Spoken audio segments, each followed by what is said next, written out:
barakaatu. halka aad naga daawanaysaan waa SNN oo idinkaga imaanaya labada magaalo mataanaha Minneapolis iyo St. Paul. alaba waxaad naga daawataan aababkeena kala duwan ee kala Android-ga, iPhone-ka, Roku Box-ka, Fire TV-ga iyo website-keena somalinomad.com. waxaa marti noo ah Suldaan Maxamed Jaamac Shire oo ku magac dheer Maxamed Juunle oo nagala soo xiriiray dalka Canada gaar ahaan magaalada Edmonton. Suldaan Maxamed ku soo dhawow SNN TV. السلام عليكم ورحمة الله وبركاته. محمد وردير والما صنتهاي إذاعة SNN TV هذه قصة دويسي هذه بعضه ما صنتهاي وأنا كأجام بليان يا خير الله كسيو وحن أوصل على TV معنا وحوية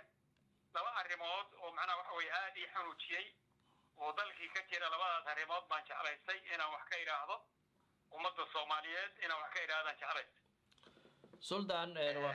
waa mahadsan tahay ku soo dhawow maxay yihiin labada arrimood aad rabto inaad ummadda Soomaaliyeed la wadaagto wareero waxa weeye waa xanuunka faafay oo coronavirus-ka oo adduunka ku faafay qodobna waxa weeye qodobka dalkii dagaalka ka socdo ka joogsan waayo dagaal beeleedka oo joogsan waayo labada qodob baan jeclaystay inaan wax ka iraahdo kusoo dhawow Suldaan kusoo dhawow way ku maqlayaan bulshada Soomaaliyeed baaqaagana way gaari doonaa hadduu alla idmo kusoo dhawow Suldaan mahadsanid wareere marka ugu horeysa ummadda Soomaaliyeed waxaan Ilaahay subxaanahu wa ta'aala uga baryayaa oo aan uga rajaynayaa Ilaahay subxaanahu wa ta'aala awoodda iskale inuu ka dulqaado waxa maanta adduunka haysta Ilaahay ka dulqaado baan Ilaahay subxaanahu wa ta'aala uga rajaynayaa midda labaad intii ku dhimatay xanuunkaas Ilaahay waxaan uga baryayaa jannadii firdawsi inuu ka waraabiyo inta u taalana Ilaahay waxaan ka baryayaa inuu caafimaadkooda oo sareexa u soo celiyo inta aan sagaarinna Ilaahay inuu sagaarsiin baa Ilaahay uga baryayaa amiin inta ka bacdi ummadda Soomaaliyeed waxaan leeyahay meel ay joogtaba xanuunkaani ma ahan xanuun sahlan xanuun la sahlanada ma ahan marka waxa weeye si in laga digtoonaado wabigu hadduu biyo keeno wabigu waa in kanaalka la xiraa kanaalka haddaan la xirinna wuu gudbayaa hawshaan waxay leedahay ka hortag bay leedahay Soomaalidu waxay ku maahmaahdaa balaaya madax la qabtay leedahay mijal la qabto ma leh sidaa daraadeed hawshaan in madax laga qabto iyo muhiima oo aan ku talinayaa meel aan joognaba macnaha waxa weeye waa in la qaataa talooyinka shacabka Soomaaliyeed meel uu joogo banaanka iyo gudaha waxaan kula talinayaa talooyinka dalalka ay ku nool yihiin iyo magaalooyinka ay ku nool yihiin iyo maamulada ay ku nool yihiin talooyinka ka soo baxaya iyo hay'adaha caafimaadka talooyinka ka soo baxaya in la qaato ilaa la dayalsan arintaas si dhab ah waa in loo qaataa arintaas oo aad looga taxadirayo talooyinka macnaha waxa weeye si fiican loo qaataa talooyinka insha Allah maamulada iyo dawladaha Soomaaliyeed oo macnaha jira oo macnaha waxa weeye qof walba uu ku nool yahay meeshii maamul ka jiro waxaan macnaha waxa weeye kula dardaarmaya si aan loo istaagi jirin loo istaago arrinta in loo wada istaago culumaad diinka maamulada jira dawladda federaalka macnaha waxa weeye culumaad diinka iyo ganacsatada iyo dhammaan shacabka Soomaaliyeed arrintaas inaynu u istaagno oo sida arrintaas aan madaxa u qaban lahayn inaynu istaagno ba arrintaas aan ku talinaya Ilaahayna waxaan ka baryayaa subxaanahu wa ta'aala inuu macnaha wax weyn ugu guuleysiyo amiin qodobka labaad waxa weeye magaalada ehliga oo ka socda dalkii oo gobolada dalka dhamaantiis ka socda oo waqooyiga ka socda oo koonfurta ka socda oo macnaha waxa weeye macna darrada loo leeyahay shacabka islaynaya oo isku baaba'aya 30 sano ka bacdi dagaalka iska socda oo aan xal kala hayn in la joojiyo oo macnaha waxa weeye asagana loo istaago dhammaan intii aan soo sheegay culumaadiinka iyo ganacsatada iyo dawladii iyo maamulada jiray inay u istaagaan oo awoodooda ku bixiyaan shacabka islaynaya macnaha waxa weeye inay kala celiyaan oo ay kala dhex istaagaan waxaan kale oo ka digayaa cid kasta oo banaanka ha joogto ama gudaha ha joogto oo dagaalkaas ama cod ku riixaysa ama calaf ku riixaysa ama hub ku riixaysa oo jecel dagaalkaasi dana kasta ha ka yeesheen ama dana siyaasadeed ha ka yeesheen ama dagaal qabyaaleed ha ka yeesheen ama dagaal dhaqaale ha ka yeesheen wax kasta ha ka yeesheen ilaahayna uga baqaan shacabka walaalahooda dhiigga daadanaya inay ka joogsadaan baan uga digahayaa wixii lug ku leh arrintaasi lug ku leh inay ka joogsadaan baan kaga digaya dagaal waxaa la yidhaahdaa wiil baa ku dhintay wiil kuma dhasho intaasoo sanaa dagaal socday wax laga faa'iidana ma jirto waana cadaab iyo alla ka fogaansha ahayn marka waxa weeye arrintaas waxaan leeyahay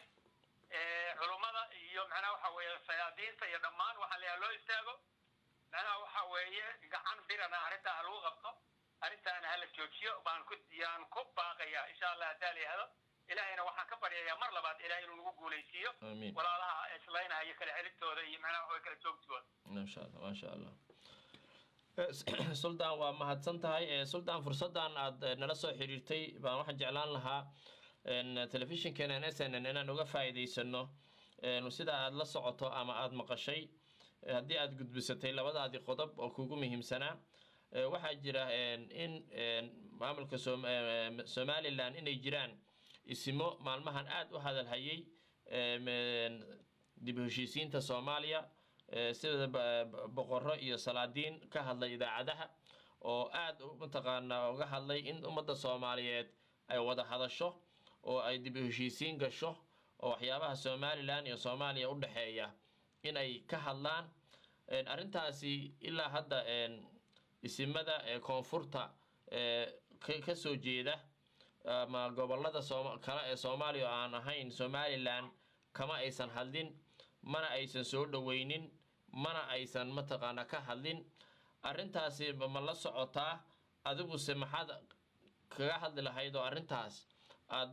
ku darsan lahayd suldaan wareere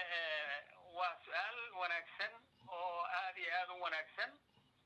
walaal khayr allah ku siiyo arrintaas waa maqlay macnaha waxa weeye suldaanka iyo boqorka ka hadlay gobollada waqooyi ka hadlay warkoodina waa dhageystay hadalkoodina waa dhageystay marka ugu horeysa aad iyo aad khayr allah siiyo waana soo dhaweynaya waxaad ogaataan dhaqanku sidiisaba meel uu joogaba ummaddu u dhexeeya meel uu joogaba dhaqanku ummaddu u dhexeeya macnaha waxa weeye sidii ummadda u dhexeeya waajibkii marka ayagu ay lahaayeen bay ka hadleen macnaha waxa weeye waana soo dhaweynaya waxaan leeyahay marka arrintaasi waa arrin u baahan macnaha waxa weeye dhammaan isimada Soomaaliyeed meel ay joogaanba inay macnaha waxa weeye arrintaas ku daydaan macnaha waxa weeye kuna taageeraan soona dhaweeyaan xaq bayna u leeyihiin isimada Soomaaliyeed inay macnaha waxa weeye dib u heshiisiinta iyo wada hadalsiinta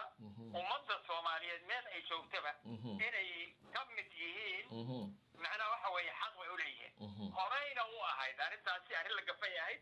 horeyna u ahayd inay ka qayb qaataan dib u heshiisiinta Soomaaliya waanad aragtay meelo badan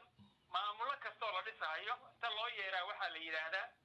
shacabka iyo dowladda iyo sistamka la dhisayo wax ka qabta oo soo dhaweeyo kan keena la yidhaahdaa sidaa daraaddeed waxaa muuqata inaan laga maarmin sidaa daraaddeed ayaguna meelay joogaanba waa inay arrintaas macnaha waxa weeye soo dhaweeyaan insha allah hadaa la yihahdo xaqna u yeeshaan inay ka qayb galaan oo macnaha waxa weeye dib u heshiisiinta iyo macnaha waxa weeye Soomaali midaynteeda iyo macnaha ka hadalkeeda iyo colaadaheeda iyo sistamkeeda inay ka qayb galaan xaq bay u leeyihiin waa arrin ay xaq u leeyihiin midda labaad waxaad ogaataan waan u sheegayaa dhaqanka Soomaaliya waxaan u sheegayaa anuu dhaqan baanahay dhaqankana waa la hadlayaa dhaqanka Soomaaliya waxaan u sheegayaa macnaha waxa weeye Soomaaliya dhammaanteed meel ay joogtaba number 1